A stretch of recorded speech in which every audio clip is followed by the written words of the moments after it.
everyone. I don't have a ton for this update other than a nice tour around the garden, but there was a couple things I wanted to talk about with this update. So the first thing is that my hypothesis was absolutely correct in assuming that topsoil was damaging my seedlings. If you recall from my last video, I started a whole bunch of my seeds either again or transplanted over into some seed starting mix that I was using versus the original potting mix that I had started them in because of their poor growth. And so I decided to keep a few of these in the original potting mix and just kind of let them do their thing and just let them be and see what happened. And then I also wanted to see the progress of the stuff that was planted in actual seed starting mix. And lo and behold, I've got some examples for you. So the first one is the straw flowers, and I had an inkling that the straw flowers that were in my potting soil were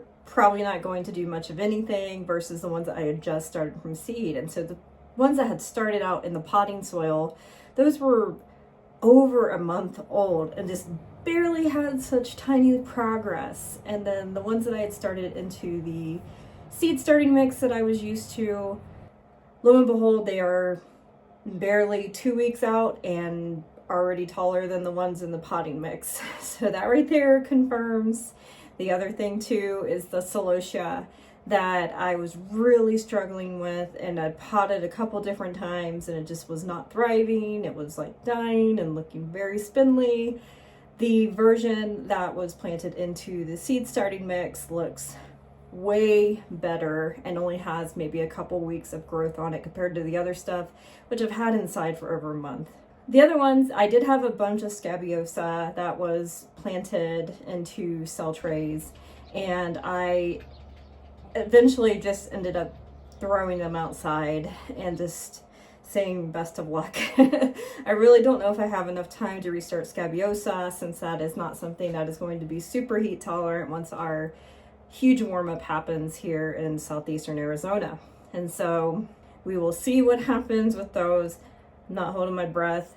If I can't get anything out of those, then obviously I'm going to replace it with something else that I know can easily kind of follow behind it, and I just won't have scabiosa for this season. The other thing I wanted to talk to you about is that I have been noticing with the spring season here that there's a lot of plants, a lot of native plants coming up around the yard. And I'm new to this area. I'm not familiar with a lot of these things. And so some of these I just assumed were just weeds and not worth any sort of value. But I did the other day decide, what the heck, let's take my little plant catalog that I have and figure out what these are. And so basically I took snaps of 3 different things out in my yard that I've seen growing fairly easily. And I took those once I had the genus name or common name, and then I went to see if they were something that could easily be used for cut flowers. And to my surprise, some folks were saying that some of these could be used as cut flowers. And so when I see that, to me it equals essentially free money. And so all I have to do is just pick it in my yard. Essentially the weed will be gone that some people think is invasive, and then I, on the other hand, have, you know, free foliage in case any of my other seed started plants aren't doing quite well. And so this is essentially what I've picked when I was outside the other day, and I wanted to mix it with some of my other flowers in here. So you see I have a snapdragon that was in bloom, and I also have a gomphrena that's still hanging in there. But the rest of these are just random things I found in the yard. One of the things I found is something called Indian tobacco, and it's a very interesting type of plant. It's got these little sprouts on them, and it's just a very kind of tall, spiky type of plant. And this one, to be honest, has probably done the worst out of everything on here. So the ones I've had in water, they look very discolored after a day. They're just not keeping their own, and maybe I just need to pick them a little bit sooner before the blooms have come out on them and they're just in bud stage. So we're still going to keep experimenting with that. The other one is that I have these orange flowers, and I apologize, I can't remember the name off the top of my head, but I'll post it. And these little orange flowers are so pretty, and I have them all over my yard, and they're just constantly coming up everywhere. And so I'm really excited because some of these look like they're okay and they're blooming out okay. In fact, the flowers anticipating to come out and see a bunch of wilted flowers on these, or basically have them cinched up and just not want to open, but they are. So that's really exciting because those are really cute. I could see those being really great fillers. And then the one that I am most excited about, which I had no idea about until I just randomly typed it in to see if anybody else was using it, because I figured a lot of the desert flowers, I was thinking, even if you could pick them, would they be toxic essentially to other types of plants in order for conservation, you know?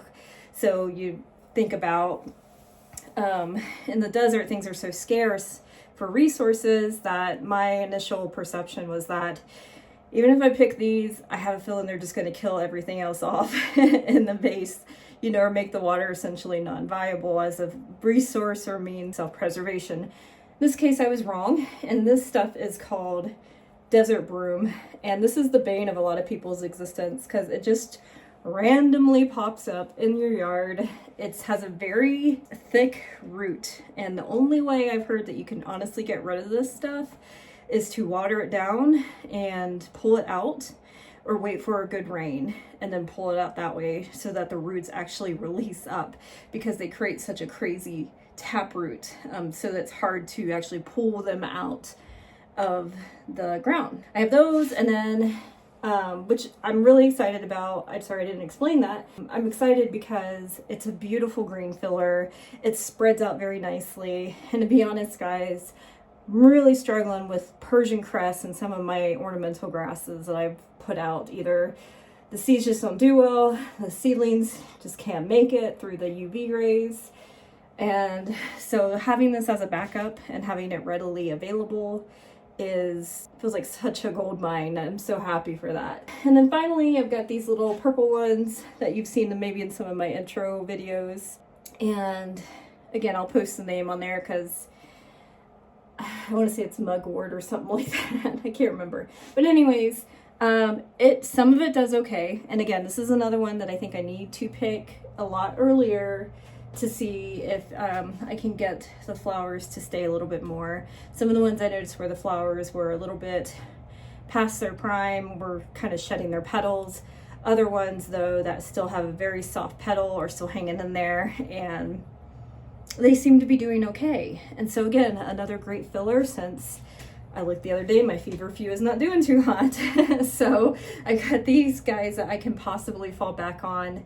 I don't know how long they're going to stick around, but I can keep that in mind maybe for the next spring season, and then I can have things out a little bit earlier. So yeah, so this is what I have been experimenting with. I think it's so important to use your local resources and to definitely know what will grow and what will not grow in your area as well. And that is something I'm trying to figure out still. And it's just a huge learning curve, and so, you know, that's why we're experimenting and essentially trying to see what works and what doesn't.